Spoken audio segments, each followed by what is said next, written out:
My real involvement with the USO came from this. Is 10 years ago, right after 9/11, I got an email from a guy on a submarine, a sailor, who said to me that they don't have a big library. He's on a submarine. He can't tell me where. They don't have a big library.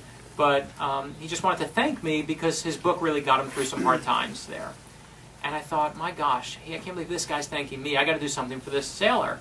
So I call my publisher and I say, can I get 10,000 books donated to the USO? And she says, yeah. And I'm like, gosh, that was easy. And so I call another publisher. I say, can I get 10,000 more books donated to the USO? And she says, yeah. And we keep going. We get 40,000 books donated to the USO. And we didn't really tell anyone about it. I mean, I think I put it on a blog at some point, but it's not like we did any press for it. And so now here we are, Jeremy. We all go over on this USO tour. After Kuwait, we were there. And in one of the meetings, one of the guy stands up and basically says to me, I want to thank you for those books you sent all those years ago. I'm like, how do you even know about that? Almost nobody knows about that. And he said, well, when I was serving in Iraq and Afghanistan, we used to find stacks of your books, and they'd always say, courtesy of the USO. So I knew you had to have donated them. And I'm thinking to myself, oh my gosh, you should not be thanking me. I'm here to thank you. You got it all wrong. So I come back from the 10 days over there and seeing what the USO does, and I realize I need to now, this guy's thanked me, I need to find that first sailor who emailed me 10 years ago. So a month and a half ago, I track him down. Right when we got back. I don't know if I told you the end of the story, Jeremy. Here's the end.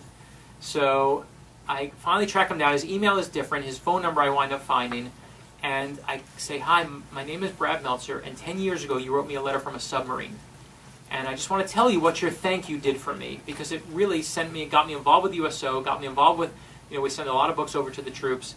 And when I was there, someone said thank you to me. I felt like you need to have my thank you. You need to hear it. And he's just oddly silent, like as if I said something wrong. And I'm like, did I offend him in some way? Does he feel manipulated? I don't know, what's wrong. And so I say to him, are you okay? And he says to me, I'm not. My mom actually died a couple of days ago from breast cancer. And my mom died from breast cancer. And it's one of these moments where the entire world, I can feel the earth physically stop spinning. And I say into the phone, I say to him, I think I'm here to deliver a message to you. And he says, what's the message? And I said, when my mom died, everyone was trying to give me good advice, but it was a lot of bad advice. And the one thing, the best thing anyone said to me was simply this, is our mothers never leave us, ever. And he starts crying. And now because he's crying, I'm of course welled up with tears. And he says to me, I think my mom, you needed to be here this day. She knew I needed you this day. And gosh, I haven't even told the story. I get all clumped here. And basically I said, you think in these moments, and I'm not one of these new agey, magical things happen thing, but sometimes we feel so alone in this world, especially in this city, right? This is a city where there's very few families, right? We're all made up of friend networks here. And sometimes we feel so alone, and sometimes we are profoundly connected. And this guy threw me, that sailor, all those years ago, like a boomerang, put me out there, and I came back on his thank you on arguably the day he needs me most. And so the point of the story to me, and beyond support the USO in any way, shape, or form you can, is I want you to think of the person who did something nice for you in your life, whether it's Eli Siegel, or the person who gave you your first real job, or the person who took a chance on you, and thank them. When you leave here, thank them. Email them, find them on Facebook, but thank them. And you will not believe what comes back. I promise you. With that said, I want to... Oh, sorry.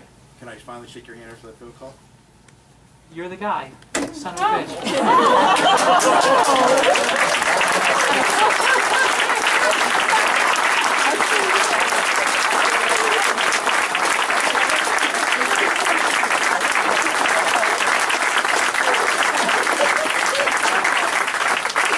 This seems like it'll win, right? You're definitely going to be coding me.